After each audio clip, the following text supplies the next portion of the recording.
સ્વાગત છે મિત્રો તમારું અમારી યુટ્યુબ ચેનલ પર। મિત્રો હાલમાં જ ગુજરાત ગૌણ સેવા પસંદગી મંડળ દ્વારા મિત્રો જાહેરાત ક્રમાંક 366/2025-26 પેટા હિસાબની સબ ઓડિટર વર્તન તથા હિસાબની સબ ઓડિટર પેટા તિજોરી અધિકારી વર્તનની જગ્યાઓ માટે ઓનલાઈન અરજીઓ મંગાવવામાં આવે છે મિત્રો।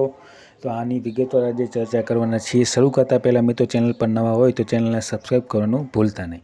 તો મિત્રો ગુજરાત ગૌણ સેવા પસંદગી મંડળ દ્વારા જાહેરાત ક્રમાંક 366 મિત્રો ઓનલાઈન અરજીઓ મંગાવવામાં આવે છે। પેટા હિસાબની સબ ઓડિટર વર્તનની કુલ 321 જગ્યા, હિસાબની સબ ઓડિટર પેટા તિજોરી અધિકારી વર્તનની કુલ મિત્રો 105 જગ્યાઓ માટે ઓનલાઈન અરજીઓ મંગાવવામાં આવે છે। મિત્રો ઓનલાઈન અરજી કરવા માટે ઉમેદવારે 17/11/2025 થી 30/11/2025 દરમિયાનના સમયગાળા દરમિયાન ઓનલાઈન અરજી કરી શકશે। હવે મિત્રો જગ્યાઓ જોઈએ તો જગ્યાઓ આ પ્રમાણે રહેશે, જેમાં મિત્રો પેટા હિસાબની સબ ઓડિટર વર્તનની કુલ નાણાં વિભાગમાં 321 જગ્યા છે અને હિસાબની અને ઓડિટરની અધિક્ષક વર્તનની કુલ 105 જગ્યા છે। ટોટલ મને 426 જેટલી જગ્યાઓ માટે ઓનલાઈન અરજીઓ મંગાવવામાં આવે છે ગુજરાત ગૌણ સેવા પસંદગી મંડળ દ્વારા। ત્યારબાદ મિત્રો આગળ જોઈએ આપણે। હવે મિત્રો વય મર્યાદા જોઈએ તો વય મર્યાદા 20 વર્ષથી ઓછી ન હોવી જોઈએ અને મિત્રો 35 વર્ષથી વધુ હોવી જોઈએ નહીં। અને છૂટછાટ જે અનામત ઉમેદવારોને મળવાપાત્ર રહેશે તે આ પ્રમાણે રહેશે, જેમાં મિત્રો સામાન્ય કેટેગરીની મહિલા ઉમેદવાર 5 વર્ષની, સામાન્ય કેટેગરીના પુરુષ ઉમેદવાર 5 વર્ષની, મહિલા ઉમેદવાર અનામત કેટેગરીને 10 વર્ષની અને દિવ્યાંગ ઉમેદવારને 10 વર્ષની છૂટછાટ મળવાપાત્ર રહેશે।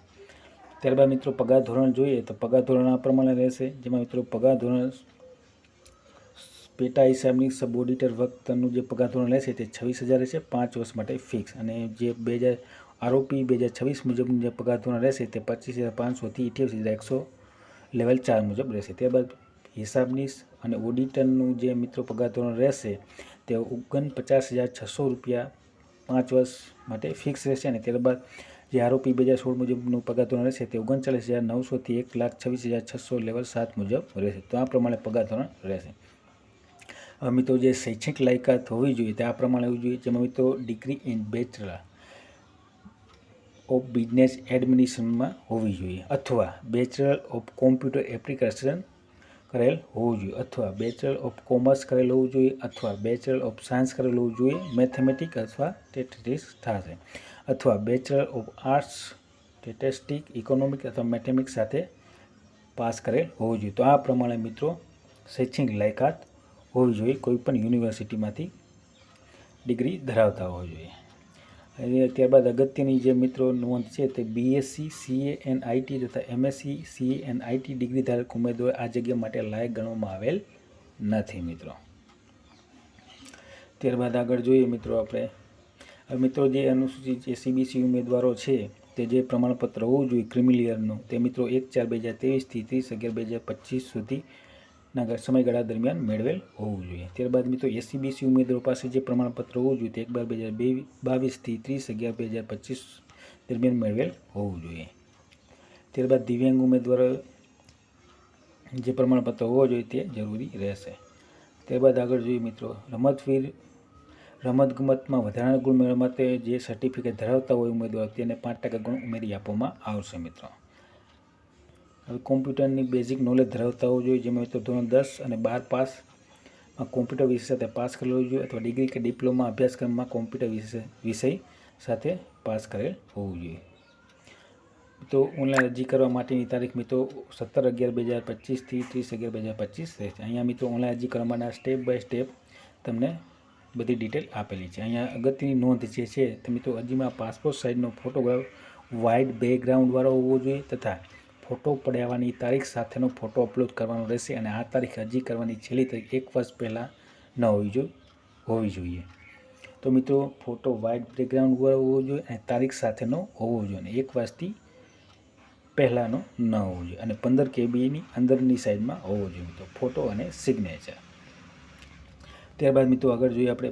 હવે મિત્રો પરીક્ષા ફી જોઈએ તો મિત્રો પ્રાથમિક પરીક્ષા માટે બિન અનામત ઉમેદવારો 500 રૂપિયા અને ત્યારબાદ અન્ય તમામ કેટેગરીના ઉમેદવાર 400 રૂપિયા રહેશે।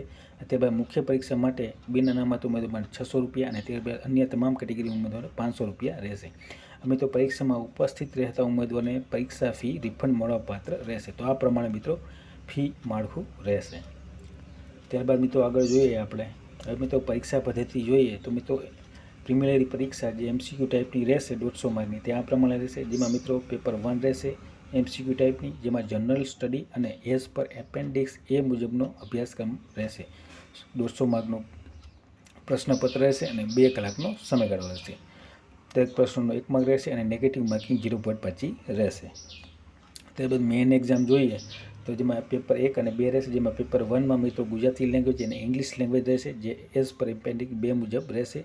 100 માર્કનું રહેશે અને 3 કલાકનો સમયગાળો રહેશે. ત્યારબાદ પ્રશ્નપત્ર 2 મિત્રો જોઈએ તો એકાઉન્ટિંગ ઓડિટિંગ ETC એઝ પર એપેન્ડિક્સ B મુજબનું રહેશે અને 100 માર્કનું રહેશે અને સમયગાળો 3 કલાકનો રહેશે. તો આ પ્રમાણે મેઇન એક્ઝામનું અભ્યાસક્રમ રહેશે. હવે મિત્રો પરીક્ષાનું આયોજન જે સ્થળે કરવામાં આવશે તે તમને કોલ લેટર જ્યારે તમે ડાઉનલોડ કરશો ત્યારે તમને જણાવવામાં આવશે. હવે મિત્રો મિનિમમ લઘુત્તમ લાગે તો 40 માર્કનું રહેશે.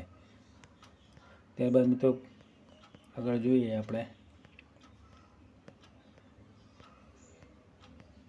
મિત્રો ઓનલાઈન અરજી કરતી વખતે તમારા મોબાઈલ નંબર અને ઈમેલ ID અપડેટ કરવા ખૂબ જ જરૂરી છે. તો આ પ્રમાણે મિત્રો ગુજરાત ગૌણ સેવા પસંદગી મંડળ દ્વારા સબ ઓડિટર, સબ એકાઉન્ટ ઓડિટર અને એકાઉન્ટની 400+ જેટલી જગ્યાઓ માટે ઓનલાઈન અરજીઓ મંગાવવામાં આવે છે અને ઓનલાઈન અરજી કરવા માટેની તારીખ 17/11/2025 થી 30/11/2025 રહેશે. તો મિત્રો વિડીયો ગમ્યો હોય તો લાઇક, શેર અને સબસ્ક્રાઈબ કરવાનું ભૂલતા નહીં. જય હિન્દ.